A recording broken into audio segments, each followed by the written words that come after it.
Voilà, l'enregistrement est lancé. Donc, bonsoir à toutes et tous. Et donc, effectivement, un replay de ce webinaire sera disponible et sera diffusé aux collègues qui n'ont pas pu assister au webinaire en direct. Donc, bah, c'est l'occasion, une raison de plus pour vous de poser toutes les questions qui vous viennent à l'esprit, à la fois pour vous et aussi pour les personnes qui pourront peut-être pas les poser ce soir, mais qui ont des questions qui concernent les EPP qui leur brûlent les lèvres. On s'est rendu compte que effectivement, bah, ça générait plein de formations, plein de questions, ces formations d'évaluation des pratiques professionnelles. Voilà, des collègues orthophonistes qui se demandent, bah, tiens, en plus de l'obligation, qu'est-ce que ça peut m'apporter dans ma pratique de suivre un EPP? Quelles sont les différences entre l'audit clinique, les groupes d'analyse de pratique? Des questions aussi sur les dossiers. Pourquoi dois-je sélectionner 15 dossiers, notamment pour réaliser un audit clinique? Donc, c'est toutes ces questions pour lesquelles on s'est dit que c'était important, avant de s'engager dans une action de PP, quelle qu'elle soit, audit clinique ou d'analyse de pratique, bah, que vous ayez tous les éléments justement pour trouver l'action de PP qui vous convienne et qui convient à l'évolution de vos pratiques. Donc ce soir, quatre facilitatrices sont là avec nous. Myriam Blanquet-Hudo, Yolène Latour, Marie Dutilleul et Laura Licard. Elles sont là pour vous présenter les EPP puis répondre à vos questions. Alors n'hésitez pas pendant leur intervention à poser les questions dans le chat. Et puis à la fin, je vous donnerai la parole et vous pourrez les poser en direct. Et puis, donc, on va vous présenter tout d'abord un comparatif de l'audit clinique et des groupes d'analyse des pratiques. Et ensuite, on fera un focus davantage sur l'audit clinique. C'est Myriam qui s'en chargera. Vous aurez le témoignage de Laura Licard sur les audits cliniques qu'elle a pu réaliser, notamment concernant les bilans. Puis Marie Dutilleul sur un audit clinique un peu spécifique qui concerne les pratiques réflexives sur le langage écrit. Et enfin, Yolène vous présentera plus précisément bah, les groupes d'analyse des pratiques professionnelles. Bah, je commence déjà par donner la parole à Yolène. Tu peux te présenter, puis partager aussi ton support et tu vas nous parler justement, vas nous présenter un comparatif entre audit clinique et groupe d'analyse des pratiques.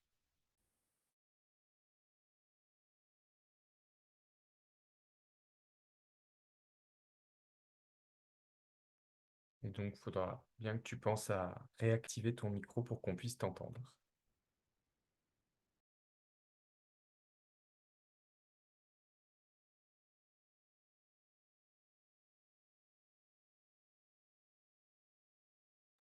Et voilà, bonjour. Donc, je suis Hélène Latour.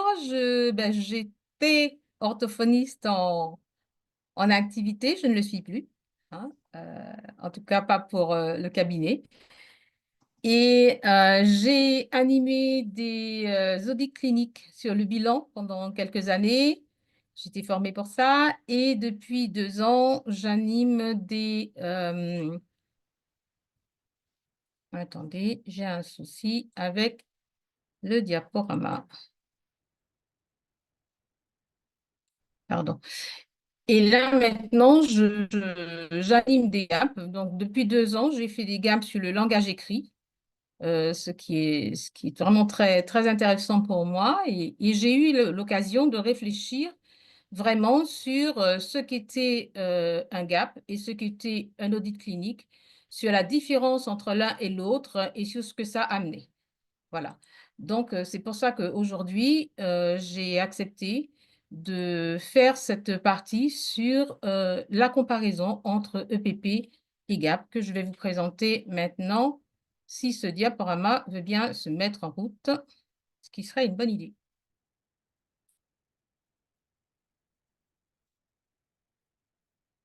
Aurélien, j'ai besoin que vous me disiez si vous voyez la première diapo.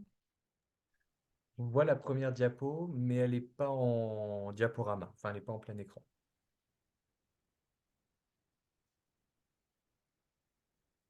Eh ben, j'ai un souci technique sur le diaporama. Je vais donc le fermer et le rouvrir. Une seconde, hein, ben, c'est vraiment des petits problèmes techniques qu'on ne maîtrise pas toujours, que je vais maîtriser. On peut peut-être poursuivre les présentations pendant que tu cherches ton Ouais, diaporama, vas-y, comme ça on vas-y, aura vas-y, oui. toutes les de nos intervenantes. Myriam, peut-être tu peux peux te présenter également? En rebranchant ton micro, du coup, je l'ai dit.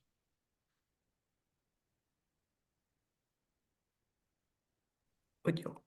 Je suis Myriam Blanqui-Hudo, je suis orthophoniste dans les Côtes-d'Armor et je suis facilitatrice depuis fort longtemps puisque j'ai participé au premier groupe d'études, j'ose même pas vous dire en quelle année, c'était en 2002, où on a lancé, puisque c'est dans ces années-là que sont apparues les premières demandes de ce qui n'était pas encore la NDPC, qui était à l'époque l'OGDPC, sur les EPP. Donc là, voilà, l'idée a été dès le départ, et ça j'aurai l'occasion de vous en reparler, mais dès le départ, l'idée a été de proposer quelque chose de particulièrement pensé pour les orthophonistes.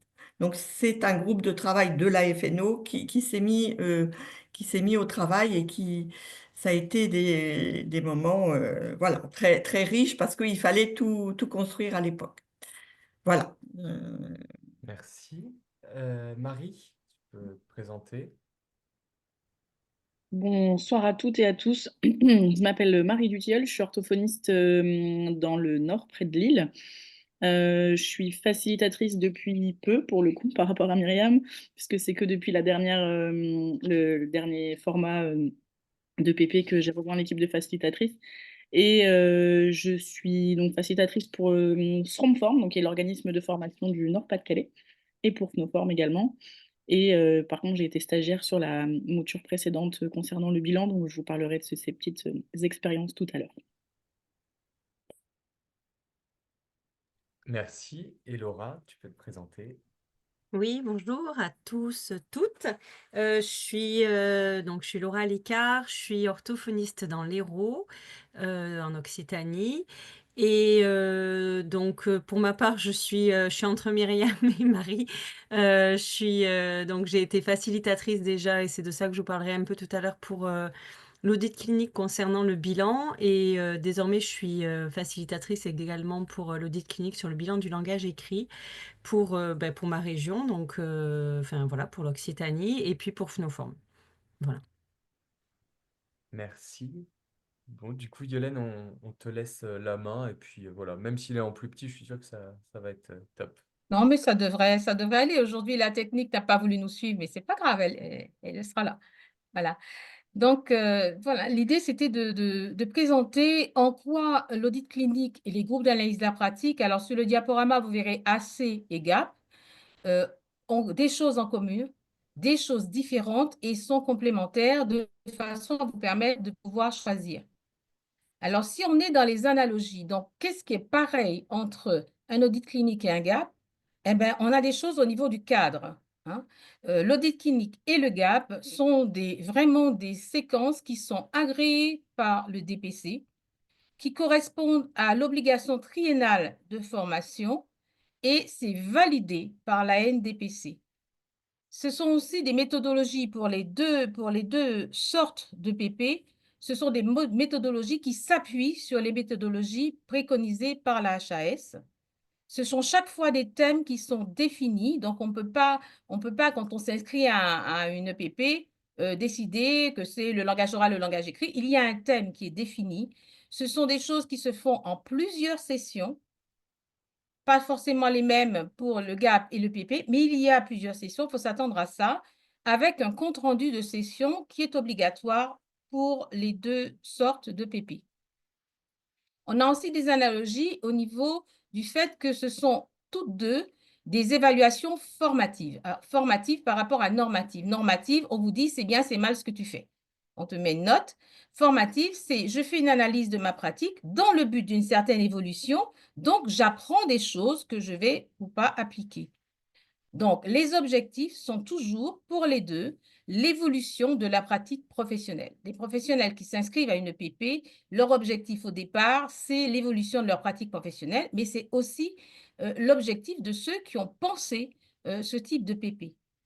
C'est aussi des analogies dans l'analyse de la pratique. Ce sont des méthodes qui sont réflexives, participatives. Ça veut dire que tout le monde participe, tout le groupe participent. C'est vraiment pas une analyse de soi à soi tout seul, hein, c'est l'enrichissement du groupe et c'est une analyse en groupe. Et pour les deux, on a des points d'amélioration qui amènent vers des recherches de ressources. En plus, un gros soleil, c'est que les deux formes de PP permettent des échanges et le partage avec les collègues. C'est vraiment ce que j'ai vécu dans les deux et ce que vraiment les collègues et moi-même en l'ayant vécu ai trouvé d'enrichissant, c'est ce partage avec les collègues. On dit que l'orthophonie est plurie. Ah ben, ces partages pluris sont d'un enrichissement que vous n'imaginez même pas. Et puis, il y a aussi, par les discussions, le renforcement des pratiques efficientes. Parce qu'on pense souvent EPP, évaluation, ben, je regarde ce qui ne va pas, mais ça renforce vraiment, vraiment ce qu'on fait qui fonctionne bien, hein. Et ça, c'est pas anodin dans nos pratiques. En termes de différences, nous avons des différences dans le contenu, puisque en audit clinique, on travaille sur des dossiers, hein, des dossiers qui sont analysés, qui vont passer avec un questionnaire précis, alors que quand on fait un gap, chaque personne présente des cas cliniques réels. Dans les ressources et les points d'amélioration, dans l'audit clinique, on va avoir une analyse de dossier à travers un questionnaire et ce sont les statistiques à partir de ce questionnaire qui vont amener le choix de points d'amélioration travaillés par le groupe toujours. Alors que dans les groupes d'analyse de la pratique, l'analyse est faite par le groupe à partir d'un cas clinique présenté par un ou une collègue. Ce n'est pas tout à fait la même chose. Au niveau des apports théoriques et scientifiques, dans l'audit clinique, les questionnaires correspondent et se sont appuyés sur des études de référence et vont quand même inciter à aller chercher les études de référence sur le thème donné.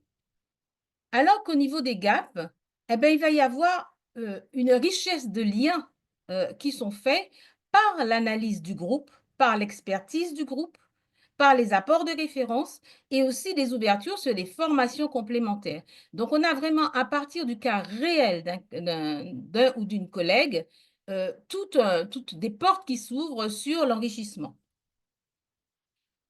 Alors, dans l'animation des groupes, il y a un facilitateur, formateur. Ben, tous deux sont en soutien des processus d'analyse, sont en soutien des échanges, sont en soutien de la sécurité de chacun et chacune dans le groupe et sont garants du respect du cadre. Dans l'audit clinique, ben, le facilitateur va accompagner vers des recherches qui mènent aux études de référence sur le thème. Dans le GAP, le formateur va aussi amener son expertise pour amener des apports complémentaires afin d'élargir le champ de ressources et d'amener les gens à aller voir plus loin, plus profond. Néanmoins, ces deux EPP sont très complémentaires. Ils sont complémentaires en ce sens que les audits cliniques vont permettre d'approfondir le domaine. Par exemple, dans l'audit clinique sur le langage écrit, on approfondit vraiment les connaissances quant au langage écrit par rapport à ce qui était dans le questionnaire. On est invité et incité à le faire. Dans le GAP, on va plutôt élargir le champ de connaissances puisque la présentation du cas clinique ne va peut-être pas se résumer à ce qu'il y avait dans l'audit clinique, mais peut aller beaucoup plus loin et toucher d'autres domaines.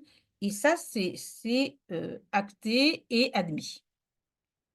Au niveau de l'analyse des pratiques, eh bien sûr, pour l'audit clinique, il y a un questionnaire qui a été pensé et qui va guider l'analyse, qui va aider analyse, qui va aider à se questionner, qui va aider à se positionner, qui va aider à cette évaluation formative. Au niveau du GAP, le départ est dans l'analyse de cas cliniques et pas de dossier, et c'est l'analyse du groupe qui va amener cette analyse des pratiques en confrontation directe du ou de la collègue avec son propre cas clinique, avec sa réalité propre. Alors que dans les audits cliniques, ben, chacun va examiner ses dossiers tout seul et répondre au questionnaire. Dans l'amélioration des pratiques, l'audit clinique va amener quelque chose de très intéressant, c'est que comme le groupe va créer un outil d'amélioration qui va passer de façon obligatoire au crible de nouveaux dossiers, eh ben, et avec un test de nouveau, eh ben, on est obligé quand même de tester l'outil d'amélioration qu'on aura trouvé et inventé en groupe. Au niveau du GAP, ce qu'on va avoir, c'est plutôt des propositions d'amélioration, des choix d'amélioration, et le ou la professionnelle va pouvoir choisir ce qui est plus adéquat à son patient, à son cas, à sa personnalité. Il n'y a pas cette obligation de tester quelque chose. Voilà.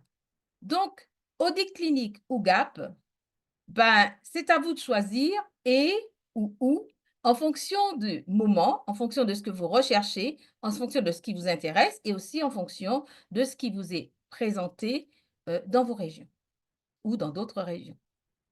Voilà. Je vais laisser la parole, je crois, à Myriam qui va développer plus avant ce que c'est qu'une EPP. J'arrête donc le partage.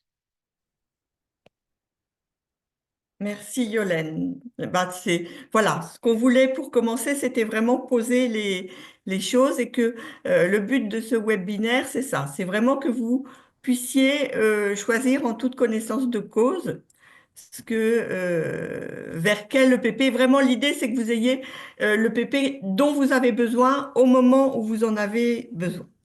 Donc, je vais, moi, vous parler plus avant de l'audit clinique. Pareil, si mon partage d'écran veut bien fonctionner comme il faut. Voilà. Et je vais lancer le diaporama. C'est toujours la partie délicate parce qu'il y a des choses qui me gênent. Voilà. En fait, il prend un peu de temps. Oui, c'est ça. C'est qu'on est toujours trop impatient. Ça, ça réagit pas forcément aussi vite qu'on veut. Voilà. Alors, donc, comme je vous disais, l'objectif de cette soirée, c'est de mieux connaître les méthodes pour mieux choisir l'action d'évaluation qui correspond à votre pratique à un moment donné. Parce que comme vous l'a bien décrit Yolène, on peut avoir à un moment un cas clinique qui nous pose problème et avoir envie de l'étudier plus avant avec un groupe, ou on peut avoir besoin et envie dans un domaine donné, de réévaluer sa pratique. L'objectif, c'est aussi de contrer les idées reçues parce que effectivement, souvent, ce qui est mis en avant, ce sont les obligations sans explication sur le pourquoi. Donc forcément, ça paraît toujours lourd. Et l'idée, c'est aussi de vous faire découvrir la démarche et ce qu'elle peut apporter aux professionnels. Parce qu'encore une fois, ça a vraiment été conçu pour être le plus utile possible à sa pratique. Donc, l'audit clinique, c'est effectivement une méthode d'évaluation qu'on appelle par comparaison. Pourquoi par comparaison? Parce que on va s'appuyer sur un texte de référence. Là, si les audits cliniques sur le langage écrit a été mis en place, c'est parce qu'on a la chance depuis 2 ans maintenant d'avoir des recommandations de bonne pratique en langage écrit. Donc, qui sont des références qui vont pouvoir nous guider dans notre pratique quotidienne du langage écrit. Un audit clinique, comme vous l'a dit Yolène, se déroule obligatoirement en 3 étapes. La première, on va mesurer l'écart entre notre pratique, donc au moyen d'une grille, hein, toujours, entre ce qu'on fait et ce qui est recommandé dans ce domaine. Et en fonction des observations de cette première évaluation, le professionnel, avec l'aide du groupe, va mettre en place ce qu'on appelle des actions d'amélioration. Alors là, je fais une petite parenthèse. C'est vrai que très souvent, quand on passe, quand on regarde ces dossiers et sa façon de pratiquer en langage écrit, par exemple, là, on s'aperçoit qu'il y a beaucoup de choses qui sont faites tout à fait en référence aux, euh, aux, aux recommandations. Donc, en gros, souvent, le groupe s'aperçoit, et ça, c'est c'est plutôt gratifiant. On s'aperçoit qu'il fonctionne plutôt bien. On fonctionne plutôt bien par rapport à une...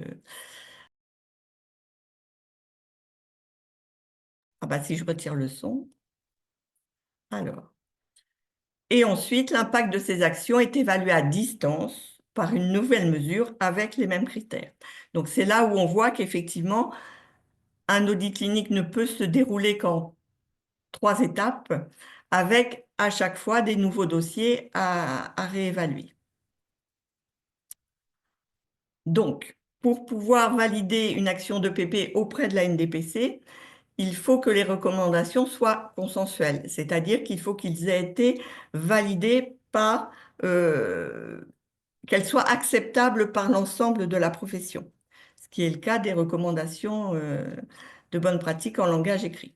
Donc l'audit, on l'a compris, est d'abord rétrospectif, c'est-à-dire que je regarde comment j'ai pratiqué jusqu'à aujourd'hui et on va collectivement avec le groupe avancer puisque dans le deuxième temps de l'EPP, une fois que le groupe aura construit son outil d'amélioration, on le mettra en œuvre et on regardera pour les patients suivants, les nouveaux patients qui vont être évalués, ce qu'on a pu modifier et surtout ce que ça a pu apporter à notre pratique quotidienne. Donc c'est vraiment l'audit clinique, c'est vraiment un moment où, effectivement, le côté contrainte, c'est que on s'oblige soi-même, on s'engage vis-à-vis du groupe à, pour un temps donné, expérimenter une pratique différente.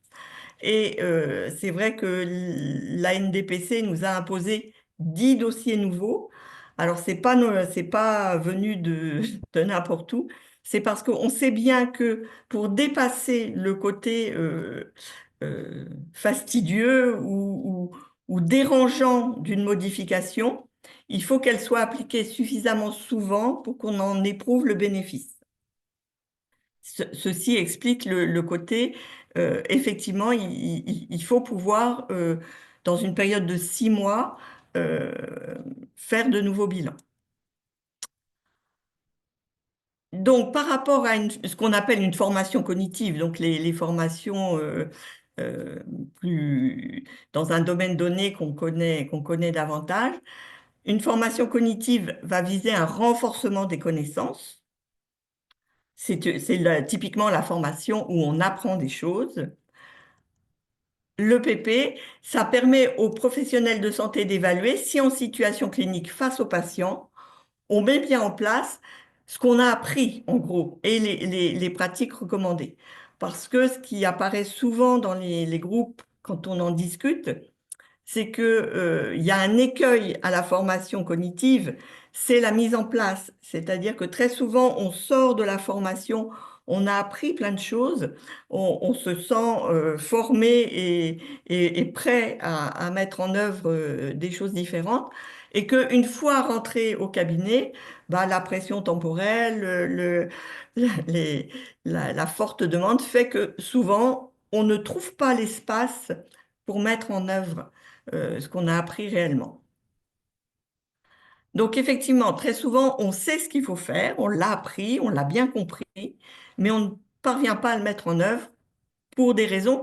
Et c'est typiquement le lieu d'une EPP et d'un audit clinique, c'est d'essayer d'extraire les raisons qui font qu'on est parfois en difficulté pour mettre en œuvre une pratique différente. C'est vrai que bah, à un moment, on sent bien en tant que professionnel, on est sur ses habitudes. Ces habitudes ne sont pas forcément très satisfaisantes, mais on ne trouve pas l'espace nécessaire et le temps nécessaire pour les changer. Donc on voit bien que quelquefois, enfin, le professionnel, et dans les groupes ça émerge, sentent bien que ça n'est pas forcément un manque de connaissances qui fait qu'ils n'arrivent pas à modifier leur pratique. Donc, si on prend l'exemple actuel de l'audit clinique en langage écrit, euh, il faut effectivement, au vu de ce que je vous ai dit précédemment, il faut avoir une pratique fréquente en langage écrit. Effectivement, si dans sa pratique, on reçoit plutôt des patients adultes avec des pathologies neurologiques ou de la voix, etc. L'audit, il faut, quel que soit le thème, il faut avoir une pratique soutenue dans ce domaine-là. Qui donc ça s'adresse à des orthophonistes qui ont une pratique fréquente et qui souhaitent mieux connaître et intégrer les recommandations dont s'est dotée la profession, qui sont vraiment un outil de promotion de notre profession. Alors, pour mettre en œuvre, c'est ce que je vous disais, les améliorations retenues par le groupe, il faut être en mesure de réaliser un minimum de 10 nouveaux bilans dans une période de 6 mois. Donc, on est bien d'accord que quand on entre dans un audit clinique, on a ça en tête. Et alors, ça ne veut pas dire que pour l'avenir, on fonctionnera toujours comme ça. Il faut vraiment le prendre comme un temps d'expérimentation. Se dire, voilà, je m'organise dans mon emploi du temps pour, dans les 6 mois qui viennent, pouvoir expérimenter tout ce que j'ai pu mettre à jour dans mes discussions avec le groupe. Donc, c'est effectivement, comme vous le disiez, Yolène, l'audit clinique part toujours d'une grille d'analyse. Donc là, la grille d'analyse, tout simplement, c'est appuyé sur les recommandations. Alors, bien sûr, on n'a pas mis toutes les recommandations, parce que la grille serait énorme et prendrait un temps. Donc, il y a une vingtaine de questions autour du langage écrit. L'idée, donc on passe en revue, voilà, c'est par rapport à un gap, ça va être beaucoup plus large parce qu'on va passer en revue toute notre pratique du langage écrit, du moment de l'anamnèse jusqu'à la rééducation. Donc, on va réfléchir en groupe sur comment on analyse les données du bilan orthophonique, comment on développe des schémas de décision de soins, comment on peut définir un objectif de soins, choisir une intervention et mesurer son efficacité. Donc, bien sûr, ça sera passé en revue, mais à un moment, le groupe se mettra d'accord sur un ou deux points. Et à partir de là, se construira son propre outil pour améliorer un de ses objectifs. Sur la décision partagée, hein, là, on suit, pour ceux qui connaissent les recommandations, on suit les recommandations. Sur le partenariat de soins, le partenariat familial, tout ce qui est la prise de conscience par le patient, la volition, la motivation. Sur les pratiques rééducatives, éthiques, épistémologiques de la prise en soin. Donc, qu'est-ce que vont apporter, j'ai envie de dire les audits cliniques, mais les gaps, enfin tout temps dédié à l'EPP, c'est vraiment un moment où on va confronter des hypothèses thérapeutiques où chaque professionnel, le facilitateur, Yolène vous l'a dit, il est garant du cadre, de la bienveillance des échanges, du respect de chacun, et il va permettre aux membres du groupe de confronter leur savoir, leurs hypothèses, de partager leurs connaissances par rapport à un point précis. Il y a un engagement personnel du professionnel, bien sûr, hein, puisque il s'engage vis-à-vis de lui-même, mais aussi vis-à-vis du groupe, euh, à expérimenter un changement. Et le dernier temps de l'EPP, le dernier temps des regroupements, est vraiment un temps consacré à ça. Qu'est-ce que ça m'a apporté? C'est pour ça qu'on peut vous en parler un petit peu quand on a animé plusieurs groupes. On entend, voilà, jamais je n'aurais mis ça en œuvre si je n'y avais pas été quelque part contrainte. Donc là aussi, la contrainte peut aussi quelquefois être source de bénéfices. Et comme le disait Yolène pour les gaps, euh, le fait d'analyser sa pratique on la connaît mieux et on va aussi quelquefois bien mieux orienter ses besoins en formation. On va avoir précisé en quoi on a besoin, dans quel domaine on va avoir besoin d'améliorer sa formation. Et pour les organismes de formation, l'idée, c'est aussi de pouvoir proposer des formations au plus près des besoins qui auront émergé éventuellement au moment d'un audit clinique ou d'un gap. Donc, je ne reviens pas sur, ça a déjà été dit précédemment, hein, les méthodes EPP sont très encadrées par la NDPC et ont été élaborées en commun entre la NDPC et la HAS. Donc, il y en a de très nombreuses. Là, il y en a 3. J'ai mis en violet celle qu'on connaît le mieux et qu'on pratique en orthophonie, donc qui est l'audit clinique, le groupe d'analyse de pratique, la vignette clinique. Il y a aussi d'autres, puisque ça s'adresse à tous les professionnels de santé. Il y a les concordances de script et plusieurs autres, mais qui sont peut-être moins adaptées à notre pratique orthophonique. Ça, c'est le petit schéma qui permet un petit peu de voir les bénéfices euh, qu'on peut tirer en fonction du mode d'apprentissage. Et on voit que les méthodes dans lesquelles on est actif, dans lesquelles on va avoir cherché ses propres références, où on va être allé à la recherche oui, de références, sont des méthodes plus, où on en retire plus de bénéfices parce qu'on s'y est tout simplement appliqué davantage. Voilà ce que je pouvais vous dire très rapidement sur l'audit clinique. Merci Myriam. Alors peut-être que justement on peut donner la parole à Laura et tu peux nous présenter, de partager ton expérience sur les audits cliniques. Oui, alors rebonsoir à tous. Voilà, donc comme je l'ai dit tout à l'heure quand je me suis présentée, effectivement, j'ai animé des formations sur l'audit clinique. Le premier qui avait été proposé par la FNO, qui était sur le bilan d'une façon générale.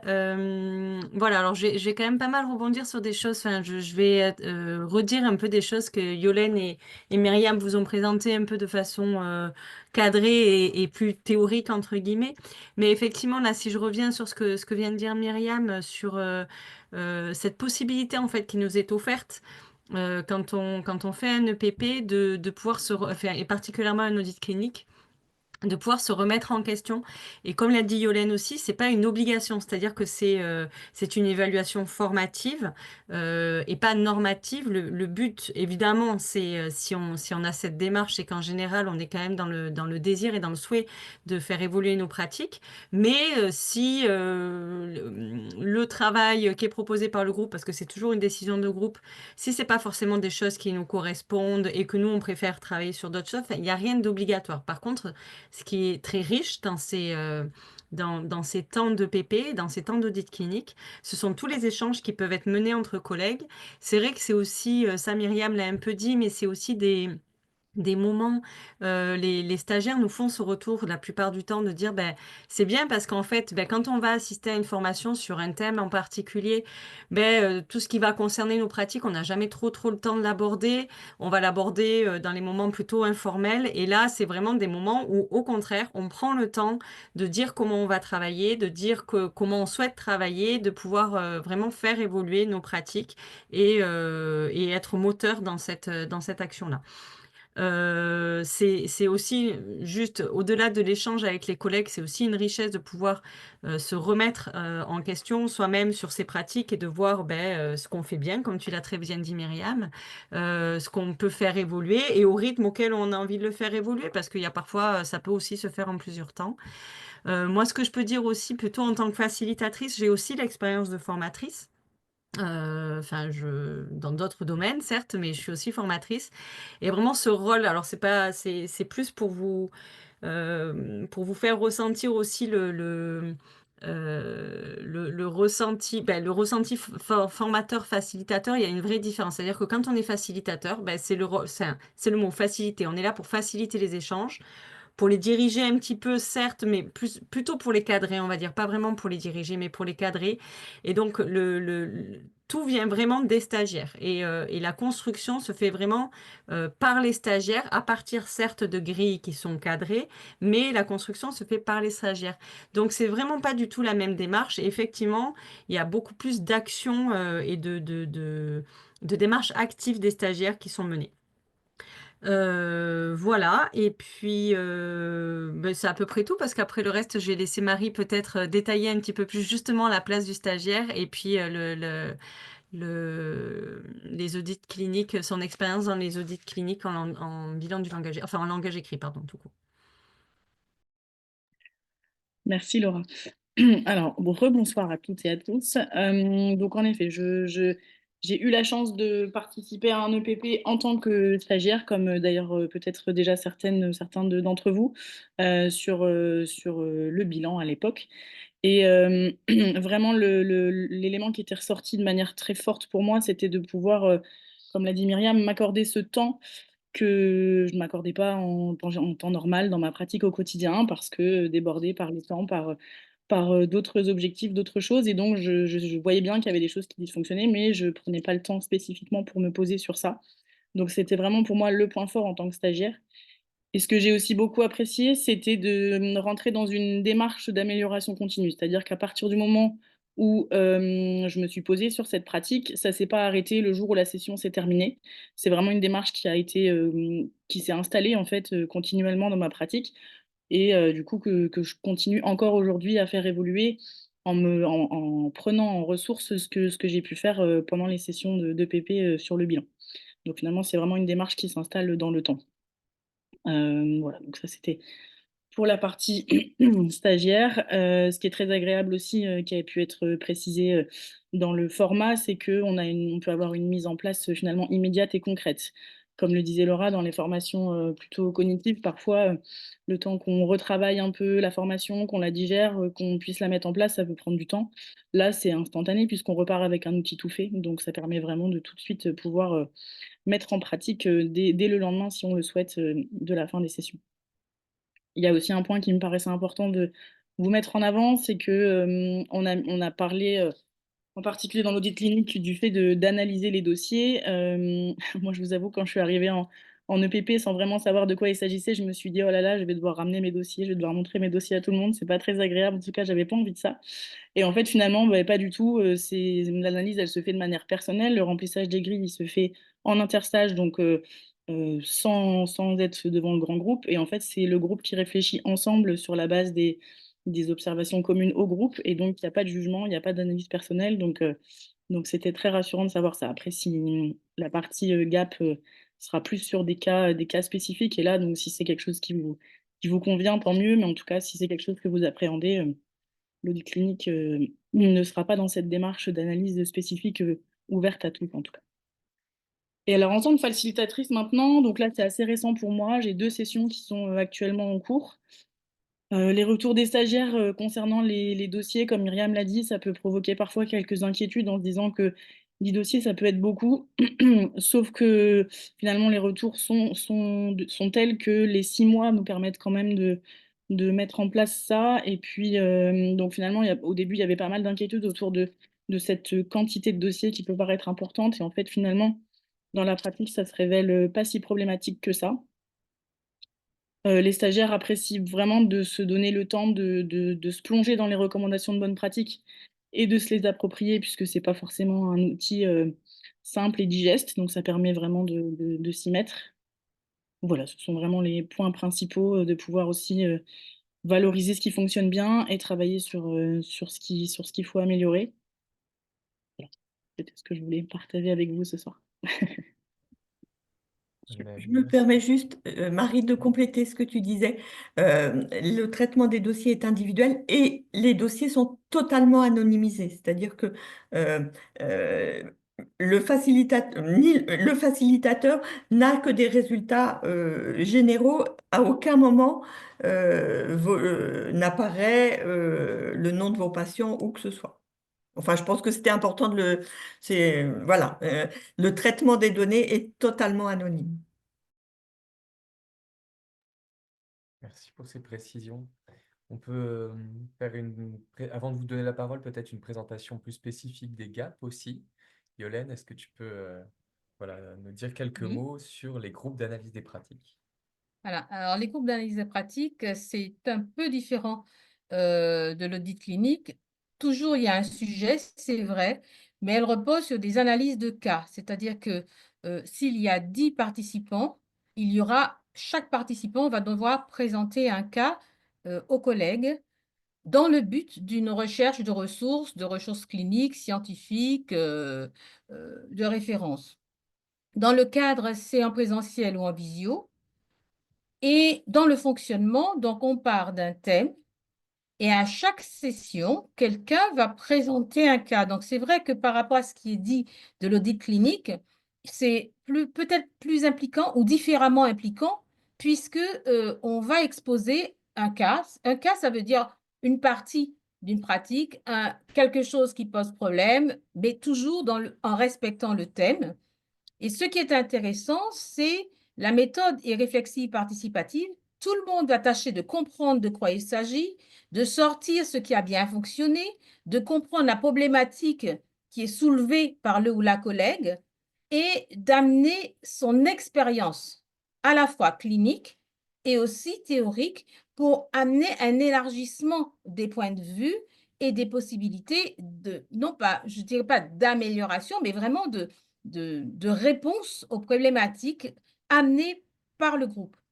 Et il y a donc entre deux sessions préconisées par la NDPC une recherche de ressources, qu'elles soient cliniques, qu'elles soient scientifiques, qu'elles soient de propositions de formation cognitive ou autres.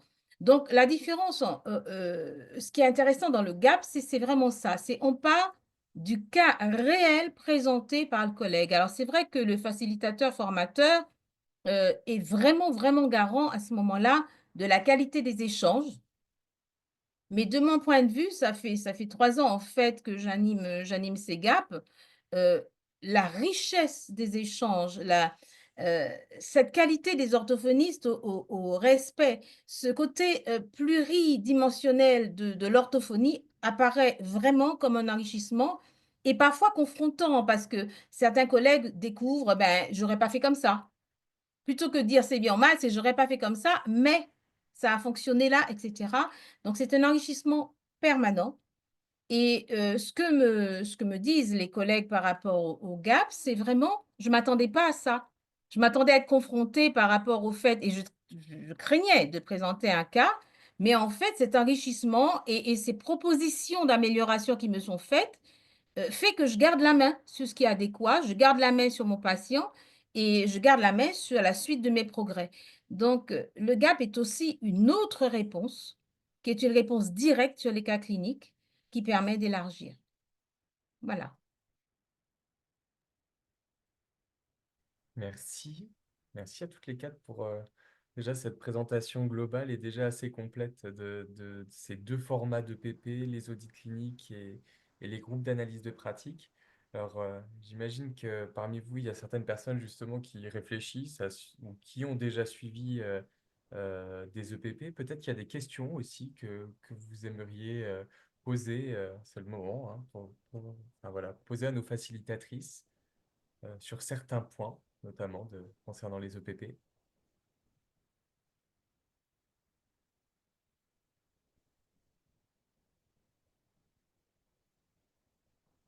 Alors, il y a une question dans le chat, je vous la relais tout de suite, qui demande est-ce qu'il faut anonymiser et préparer 10 cas avant le temps 1 ou pour le temps 2? Oui, ça, effectivement, je pense que cette question de la sélection des cas est très importante.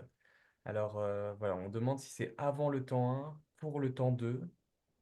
Peut-être, enfin voilà, je ne sais pas si l'une de vous, Bon, Marie, peut-être que tu... ouais, je peux répondre si vous voulez. En fait, on va vous demander de préparer les 10 dossiers en amont du temps 1. pour que lors du temps 1, on puisse déjà faire un espèce d'entraînement en fait pendant la session 1 pour que vous puissiez vous approprier la grille et éventuellement poser vos questions.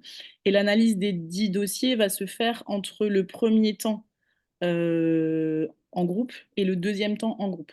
Donc l'analyse avec le questionnaire va se faire à ce moment-là.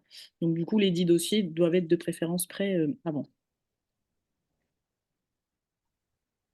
Et Vous avez alors, compris. détail pratique, mais dans l'audit clinique, ce temps, on a, enfin, les représentants des organismes de formation ont demandé à la NDPC qu'il soit pris en compte ce temps.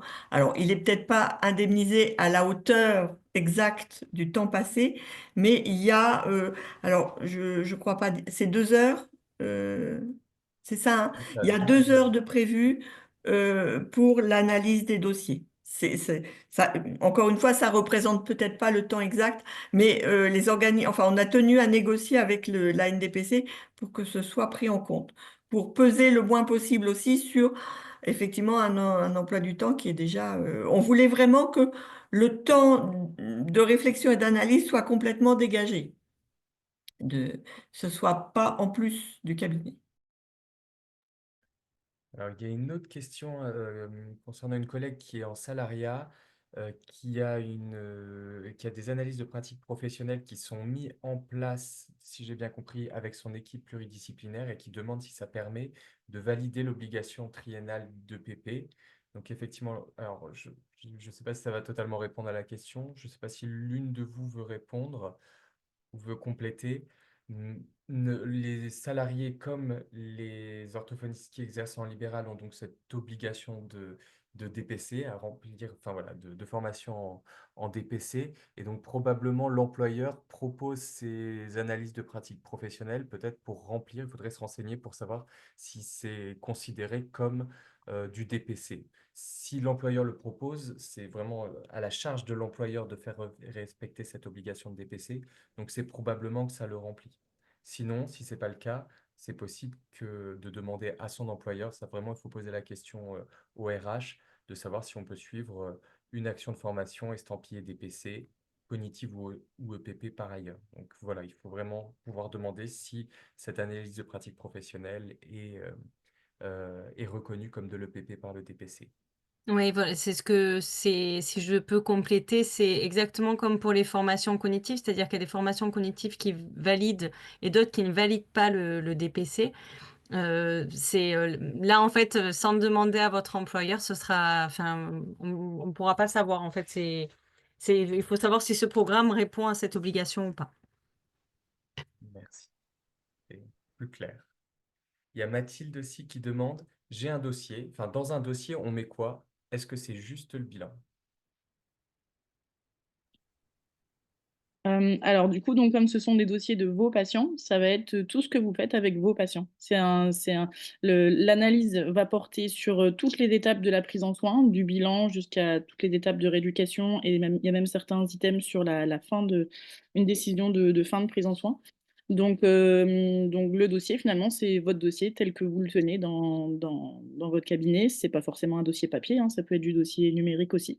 Mais donc voilà, vous allez y mettre, vous allez l'apporter avec tout ce que, enfin l'apporter d'ailleurs, vous n'avez pas besoin de les apporter avec vous, mais en tout cas, vous allez l'étudier sur la base de ce que vous y mettez euh, au quotidien dans votre prise en soin. Vous pouvez compléter, hein, mesdames, n'hésitez pas. Et il y a une question sur les indemnisations. Une collègue qui demande si les EPP, que ce soit les audits cliniques ou les groupes d'analyse de pratique, sont indemnisés par le DPC. Bien, c'est un peu ce qu'on a répondu à la collègue salariée tout à l'heure déjà. Donc, dans les EPP, il peut y avoir des audits cliniques ou des gaps, comme l'a expliqué Yolène. Il faut qu'il soit validé par la NDPC pour pouvoir être pris en charge et rentrer dans le cadre de votre obligation de DPC. Et donc, Donc, c'est pas n'importe quel programme, il faut bien s'assurer de ça parce que, notamment les programmes qui sont validés par la NDPC, ils ont été, comment dire, enfin, ça, Myriam, peut-être tu pourrais dire mieux que moi, mais ils ont été Évalué. évaluer voilà, Il faut passer dans différentes commissions qui ont vérifié justement que ce qui est proposé correspond bien, alors ce qui s'appelle des fiches techniques de la HAS, c'est-à-dire que effectivement la NDPC et peut-être certains d'entre vous ont été démarchés, c'est-à-dire que certains collègues ont pu être très déçus parce qu'il y a des organismes qui sont pas du tout, euh, qui sont pas orientés forcément même par la médecine, qui vous sollicitent, qui vont vous appeler, parce qu'ils savent que comme il y a la notion d'obligation, les gens vont être peut-être, enfin les collègues vont être peut-être un peu fragilisés là-dessus. Donc soyez très vigilants, effectivement, regardez bien le programme de l'EPP et qui vous est proposé et vérifiez qu'elle a bien été enregistré, enfin qu'il y a bien un enregistrement auprès de la NDPC. C'est la seule chose qui vous garantisse la sécurité de votre indemnisation par la NDPC.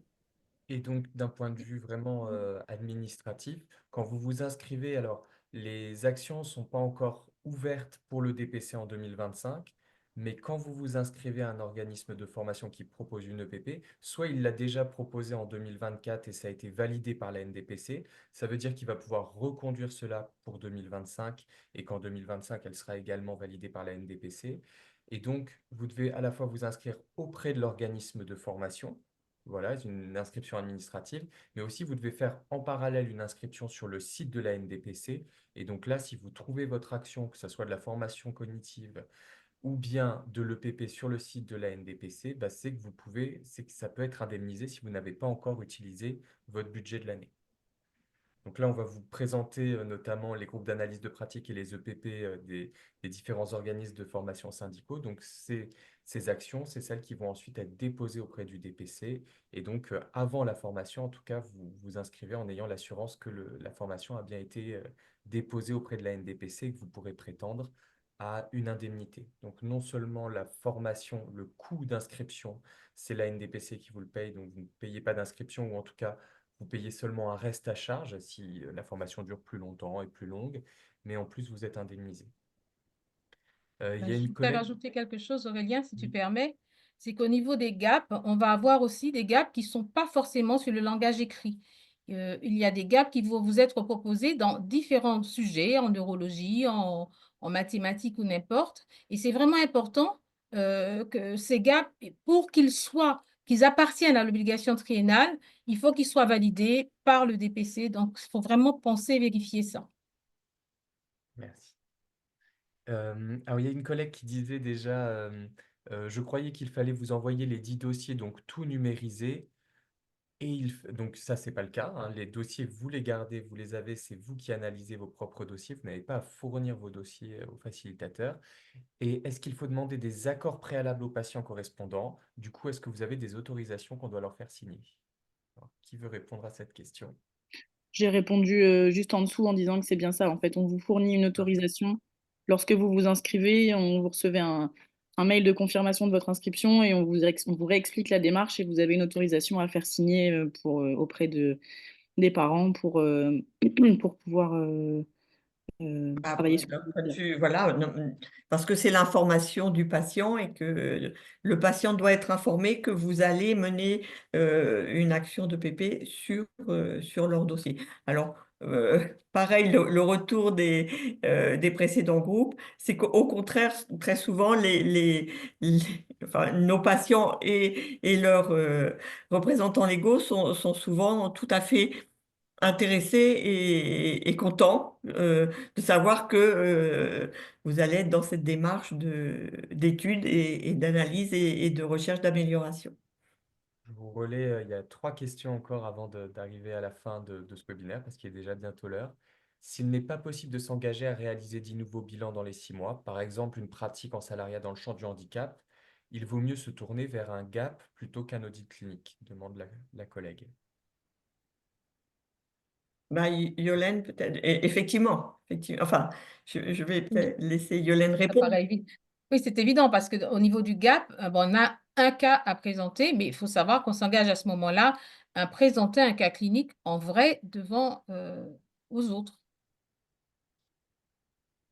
Il y a une collègue, que se passe-t-il si on ne réalise pas d'action de PP? Donc, En tout cas, c'est une obligation de pouvoir réaliser une des actions de PP sur une période de 3 ans. Pour l'instant, il n'y a pas de mesure coercitive à ce sujet-là, mais en tout cas, c'est quelque chose qui est vraiment encouragé, que ça soit financièrement et aussi en plus par rapport aux apports que peuvent apporter le PP. Je ne sais pas si l'une de vous a des compléments à apporter par rapport à cette question. Quelqu'un dit, je pensais qu'on allait analyser les dossiers. Marie a répondu, en audit clinique, vous travaillez sur vos propres dossiers, effectivement. Pourquoi une autorisation puisque c'est anonymisé? Demande aussi une collègue. Alors, c'est vrai que c'est anonyme au niveau du traitement, c'est-à-dire que nous n'avons pas à savoir, enfin, ni le groupe ni les facilitateurs, mais vous, par rapport à votre patient, euh, c'est d'un point de vue éthique, il, il est normal de l'informer que vous allez plus précisément travailler sur son dossier. Quelqu'un qui demande, il faut 10 cas avant le début de l'EPP, plus 10 autres cas qu'on aura commencé après le début de l'EPP. Donc, il C'est demande la ça. confirmation, c'est bien ça. C'est le côté prospectif et rétrospectif. Peut-on cumuler chaque année une formation DPC, enfin j'imagine une formation plutôt cognitive, continue classique, et un gap, par exemple? Alors là, en fait, sur ce sujet-là, si le gap est effectivement validé par le DPC, c'est une question d'heures. En fait, on a un plafond d'heures par an. En fait, il y a une différence entre l'obligation et les droits qu'on a. On a une obligation triée, donc sur 3 années. Donc là, en l'occurrence, les 3 années, c'est 2023, 2024, 2025. On a une obligation sur ces 3 années de réaliser 2 actions DPC. Une action qui soit plutôt une formation cognitive, une action qui soit plutôt une EPP. Et dans les EPP, ça peut être aussi bien du gap, donc un peu ce qu'a présenté Yolène, ou de l'audit clinique, ce qu'on vous a présenté aussi. Ça, donc, dans les EPP, ça peut comprendre ces deux types d'actions. Donc là, on a l'obligation en 3 ans de réaliser une formation cognitive et une EPP. Mais par contre, on a la possibilité d'avoir 14 heures de formation par an. Voilà, donc c'est plutôt, donc normalement, comme une formation cognitive, c'est souvent 14 heures, ben, on ne pourra pas faire les deux la même année. Ou sinon, enfin voilà, en tout cas, on ne pourra pas être indemnisé pour ça pour la même année. Je ne sais pas si j'ai été claire. On pourra utiliser d'autres forfaits pour l'indemnisation qui sont, par exemple, un forfait avec le FIPL, Mm. etc. Il y a d'autres moyens d'autres prises en charge si on veut voilà, se former dans plusieurs domaines. Alors, si jamais il y a d'autres questions qui viennent sur le chat, enfin, je laisse mes collègues répondre. Et puis, pour terminer, je vais prendre 2 minutes pour vous partager les, les actions d'EPP qui sont réalisées par les organismes de formation syndicaux. Comme ça vous permettra à la fois d'avoir une, d'avoir un panorama de tout ce qui peut être proposé dans les GAP notamment, et puis de savoir s'il y a des actions de PP qui sont organisées près de chez vous, des actions d'audit clinique notamment. Alors, je ne sais pas si tout le monde voit mon écran. Donc, j'ai commencé par vous présenter déjà les audits cliniques qui sont réalisés au cours de l'année 2025. Donc, il y a 3 sessions qui sont ouvertes par Fnoform. On a fait le choix, dans un premier temps, de proposer des sessions en visio, justement, pour pouvoir toucher des régions, des départements où il n'y a pas forcément d'audit clinique qui est mis en place en présentiel.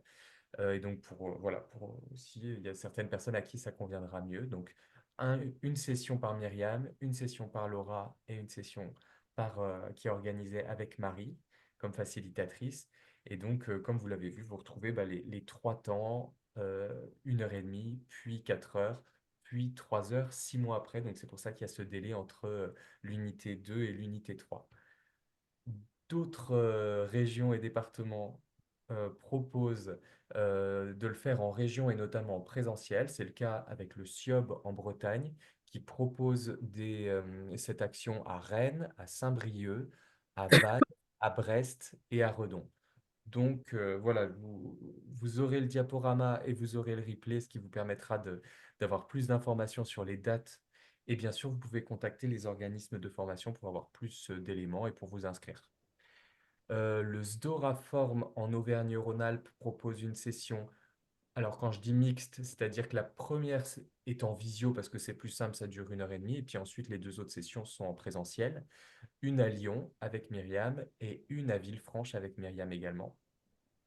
Le SROMP Form, donc dans les Hauts-de-France, propose plusieurs sessions à Boulogne, à Lens, Arras, Valenciennes, Croix et Douai. Et donc, pour plus d'informations, vous avez le contact du SOF et donc pour les formations du SROMP. Et surtout, aussi, vous décidez de monter un groupe. Si vous êtes un groupe suffisant avec des collègues, une dizaine, vous pouvez monter votre propre groupe ou bien rejoindre un groupe qui existe déjà. Donc, n'hésitez pas, même pour les régions pour lesquelles on ne citera pas ce soir, à prendre contact avec vos organismes de formation en région. Voilà, peut-être qu'il y en a certains qu'on n'a pas cités ce soir qui organisent ces actions de formation. Le SROAL Formation en Alsace propose une session à Colmar avec Cécile Inigo. Et puis, le SROPL, les Pays de Loire, propose une session à Château-Gontier dans le 53, une autre à Nantes avec Clarisse Bonneau. Ça, c'est pour l'audit clinique. Et puis, pour les groupes d'analyse de pratique, donc là, il y a énormément de formats qui sont proposés. Donc, audit clinique en langage écrit, hein, celui qu'on vous a présenté, qui a été développé par la FNO et qui est euh, promu par les organismes de formation régionaux. Et sinon, les groupes d'analyse des pratiques, les GAP. Alors là, avec nos formes, on propose des GAP principalement en visio. Un GAP sur la surdité pédiatrique, intervenir auprès d'un enfant sourd avec Aude de Lamaze et Théodora de Bollardière. Un autre, fixer les objectifs de rééducation, donc un gap éthique qui est transversal. Fixer des objectifs de rééducation avec le patient tout au long de la prise en charge. Un autre gap éthique transversal, celui d'Yolaine Latour, l'accompagnement et les entretiens parentaux. Et un troisième gap éthique sur la relation au patient qui est en format mixte. Il y a 2 sessions qui sont en présentiel et 2 sessions qui sont en visio. Et puis, on propose des gaps sur des thématiques cliniques plus spécifiques. Un en langage écrit sur les recommandations de bonnes pratiques. Donc là, c'est un gap, ce n'est pas l'audit clinique qui sera fait par Paola Deicas. Un autre sur les troubles alimentaires pédiatriques par Caroline Bouillol. Et enfin, un sur la communication chez le tout petit de moins de 3 ans par Caroline Bouillol également. Et puis, dans les autres organismes de formation, plein de thématiques qui sont développées en gap. Le Sol Formation, c'est en Lorraine, propose un gap sur le langage écrit, en neurologie adulte, en dysphagie neurogériatrique, en cognition mathématique et en langage oral, à voir si ça sera en présentiel ou en visio, mais sur tout le territoire, Nancy, Bar-le-Duc, Metz. Donc suivez les informations sur leur site internet du Sol Formation. Le SROAL Formation en Grand Est également propose un gap avec Yolène, mais cette fois-ci sur le langage écrit, 5 sessions de 3 heures qui sont en visio. En Pays de Loire, il y en a un sur l'intervention orthophonique dans les troubles de la phonation avec Lucille Bevard à Nantes et une autre session à Angers. Et il propose d'autres groupes d'analyse de pratique, laryngectomie partielle et totale, la voix en cancérologie ORL avec Elisabeth No, la dysphagie en cancérologie ORL, donc des gaps complémentaires, et avec également Elisabeth No, et prendre en soin le patient aphasique avec Magali Diaz. Ces 3 gaps sont en visio. Et puis le SRON en Normandie, un gap troubles neurodéveloppementaux d'apprentissage avec difficultés en mathématiques, Marie-Christelle Léloin. Un autre sur les TAP avec Emeline Lesec et Audrey Lecoufle. Et un autre de Camille Lelièvre, celui qu'on a pu vous proposer aussi avec nos formes, faire équipe avec son patient tout au long de la prise en soin en définissant des objectifs clairs et motivants. Et voilà, je vous remercie en tout cas pour votre attention. Si vous avez des questions et si vous avez vous souhaitez plus d'informations sur ces différents formats, n'hésitez pas à prendre contact avec les organismes de formation que vous avez en région ou bien aussi avec nos formes. On se fera un plaisir de répondre à vos questions et de les relayer à nos formatrices.